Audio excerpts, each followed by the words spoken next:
Om Swastiastu.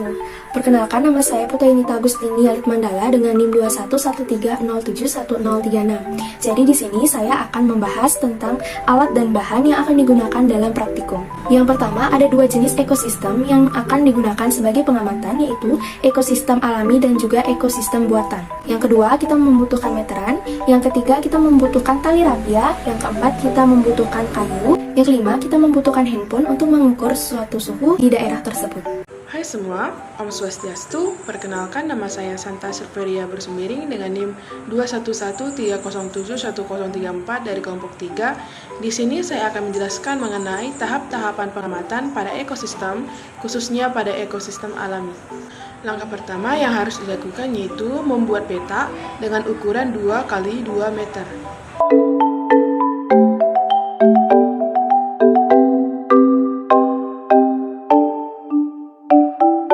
Dan hasilnya yaitu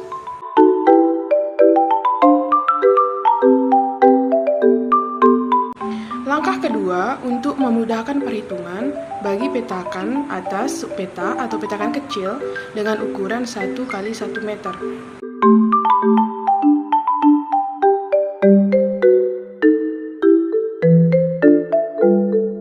Dan hasil dari langkah kedua yaitu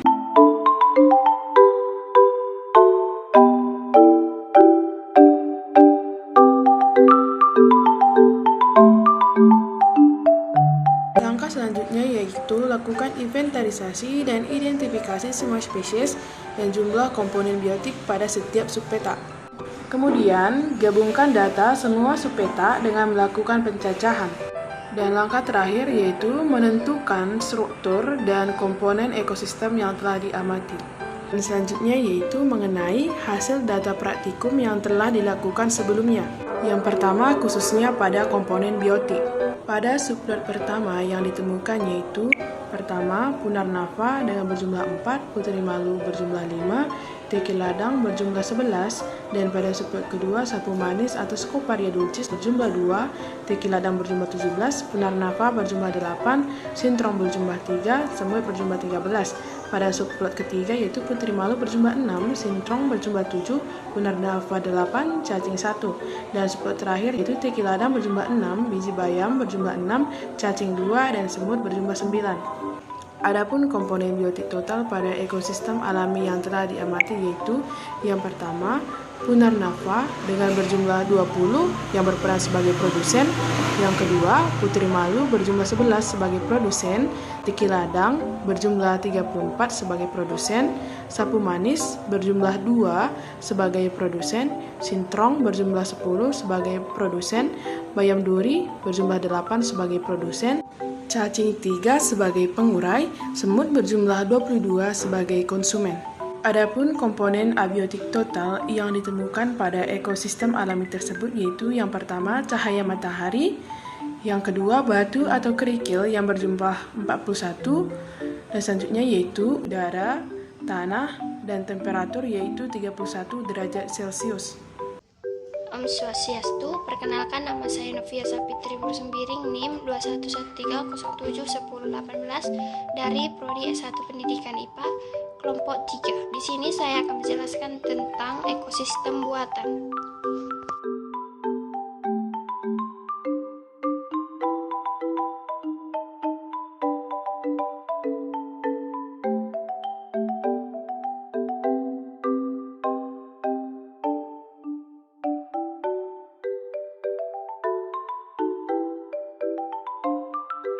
Dari pengamatan ekosistem buatan atau kebun kopi terdapat komponen biotik dan abiotik. Komponen pada biotik terdapat setiap subplot yang dibagi menjadi 4 bagian, di mana pada subplot 1 terdapat rumput dan semut dengan jumlah individu rumput 1 dan semut 5. Subplot 2 terdapat rumput dengan jumlah individu 2. Subplot 3 terdapat rumput dan semut, yang dimana jumlah individu 5 dan semut 3. Dan subplot 4 terdapat rumput, pohon kopi, semut, dan belalang, dimana pada jumlah individu rumput terdapat 6, pohon kopi 1, semut 5, belalang 1. Dengan biotik total ekosistem rumput dengan jumlah individu 15, semut 13, pohon kopi 1, belalang 1.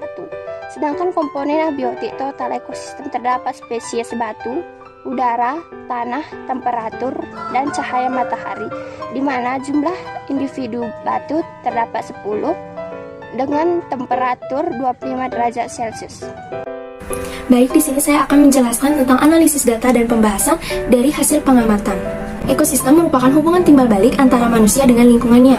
Ekosistem yang kami gunakan ada ekosistem alami dan juga ekosistem buatan, di mana ekosistem alami itu adalah ekosistem yang terbentuk tanpa adanya campur tangan manusia. Sedangkan ekosistem buatan balikan dari ekosistem alami, yaitu ekosistem yang terbentuk dari adanya hasil campur tangan manusia. Di dalam ekosistem pasti memiliki komponen-komponen penyusun, di antaranya komponen biotik atau komponen makhluk hidup dan komponen abiotik atau komponen tak hidup. Di dalam ekosistem alami terdapat komponen biotik berupa punarnava, putri malu, teki ladang, sapu manis, sintrong, bayam duri, cacing, dan juga semut. Sedangkan pada komponen biotik dari ekosistem buatan terdapat rumput, pohon kopi, belalang, dan juga semut.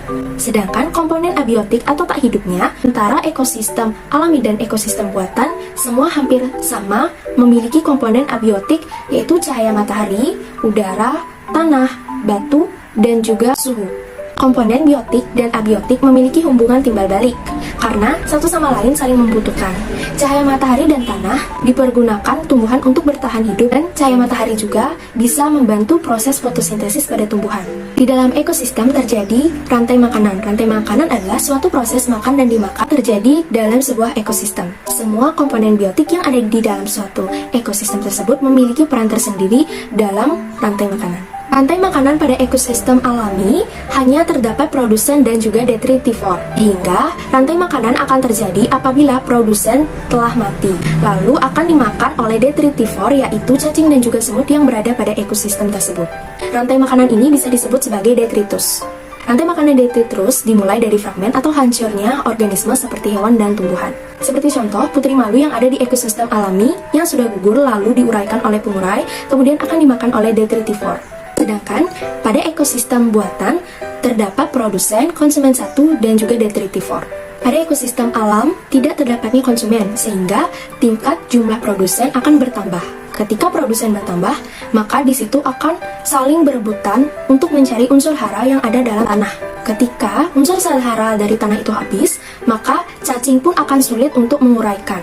Jadi kesimpulannya adalah ekosistem merupakan hubungan timbal balik antara makhluk hidup dan juga lingkungan. Ekosistem terbagi menjadi dua, yaitu alami dan buatan. Alami yang tidak ada campur tangan manusia, sedangkan yang buatan ada campuran tangan manusia dalam pembuatannya. Komponen penyusun biotik yang kami dapatkan dalam ekosistem alami yaitu punarnava, putri malu, teki ladang, sapu manis, sintrong, dan bayam duri, cacing, dan semut. Sedangkan komponen biotik yang ada pada ekosistem buatan adalah rumput, pohon kopi, belalang, dan juga semut. Komponen abiotiknya, ekosistem alami dan buatan itu sama, terdapat cahaya matahari, udara, tanah, dan juga suhu. Sekian praktikum kami, saya tutup dengan Paramasanti. Om Santi Santi Santi Om.